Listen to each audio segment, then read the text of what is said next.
Dans l'entrelacement complexe des relations humaines, où l'affection et le mépris dansent sur une ligne fine, se trouve le défi de naviguer dans la dynamique complexe avec ceux dont la nature narcissique tend à éclipser l'équilibre du pouvoir.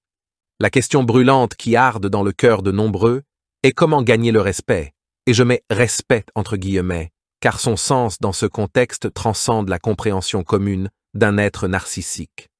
Ce dilemme devient un voyage non seulement vers l'autoconnaissance, mais aussi vers l'autodéfense psychologique.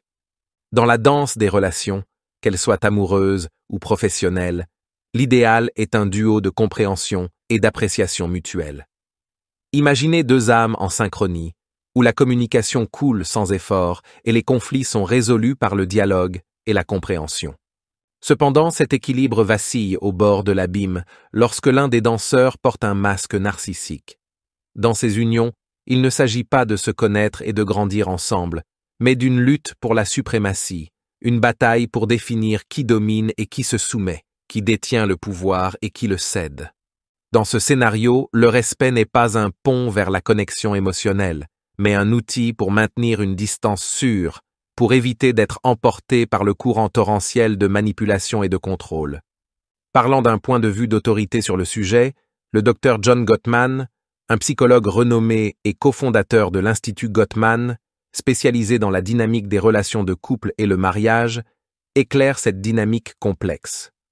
Gottman met en garde contre les dangers de la phase de love bombing, un tourbillon de flatteries et de cadeaux conçus pour désarmer et charmer, pour ensuite révéler la crue réalité de la manipulation narcissique.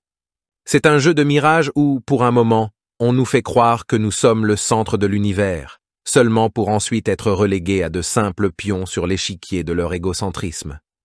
La solution, suggère Gottman, ne réside pas dans la recherche de l'approbation ou de l'affection véritable d'une personnalité narcissique, car de telles choses sont de simples illusions dans leur monde, mais dans l'établissement et le maintien ferme de nos propres frontières. Il s'agit d'une danse délicate, où chaque pas, chaque mouvement vers l'auto-affirmation doit être calculé avec précision. La clé est de ne pas permettre que notre estime de soi dépende de leur reconnaissance volatile, mais de trouver la force dans notre propre valeur et résilience. Sur le champ de bataille que devient parfois l'interaction avec un narcissique, Gottman offre des stratégies de survie. Une tactique est de posséder quelque chose que le narcissique désire mais ne peut obtenir, que ce soit un titre, une position sociale ou des connexions précieuses. Cela ne nous place pas seulement dans une position avantageuse, mais nous protège également en créant un respect, qui agit comme un bouclier contre leur tentative de domination. Une autre stratégie est de maintenir notre position de pouvoir si nous l'avons. Dans un environnement de travail, par exemple, il est crucial de ne pas céder au jeu de pouvoir du narcissique, en maintenant les formalités et limites qui renforcent notre autorité. Cela s'étend à l'importance de sauvegarder notre indépendance émotionnelle et financière, évitant tout enchevêtrement qui pourrait être utilisé pour nous manipuler ou nous contrôler. Cependant, l'un des conseils les plus résonnants de Gottman est de garder nos perceptions sur le narcissisme en réserve. Au moment où un narcissique réalise que nous avons vu à travers sa façade, nous devenons une menace pour son monde construit sur l'adoration et le contrôle. La véritable victoire ne se trouve pas dans leur exposition, mais dans le maintien de notre dignité et bien-être intact, tout en naviguant ces eaux turbulentes. Chaque stratégie proposée par Gottman ne cherche pas seulement à préserver notre intégrité, mais aussi à nous enseigner l'importance de nous respecter nous-mêmes. Dans la chorégraphie de nos interactions avec les narcissiques, le véritable respect commence par l'auto-respect. C'est le fondement sur lequel nous pouvons construire une forteresse émotionnelle qui ne peut être abattue par les tempêtes de la manipulation narcissique. Au final, le défi de se rapporter à une personnalité narcissique n'est pas une impasse, mais plutôt un chemin vers l'autoconnaissance et la force personnelle. Cela nous enseigne à valoriser notre propre respect au-dessus de l'approbation de ceux qui, de par leur nature même, sont incapables d'offrir quelque chose au-delà d'une adoration superficielle. Et dans ce voyage, nous trouvons non seulement comment nous protéger des griffes du narcissisme, mais aussi comment fleurir malgré sa présence dans nos vies. Ce voyage vers l'autorespect et l'indépendance émotionnelle est un témoignage de notre capacité à surmonter et prospérer, même face à ceux qui cherchent à nous subjuguer sous le poids de leur ego.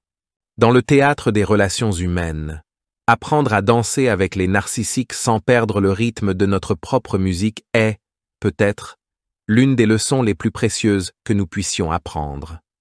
Maintenant que vous avez exploré avec moi les complexités des relations avec les personnalités narcissiques et découvert des stratégies pour naviguer ces défis en maintenant votre propre respect, j'aimerais connaître votre perspective.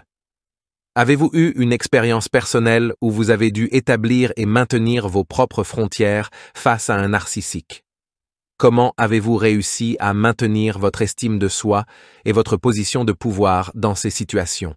Partagez votre histoire dans les commentaires. Vos expériences peuvent inspirer d'autres à trouver leur propre force et résilience.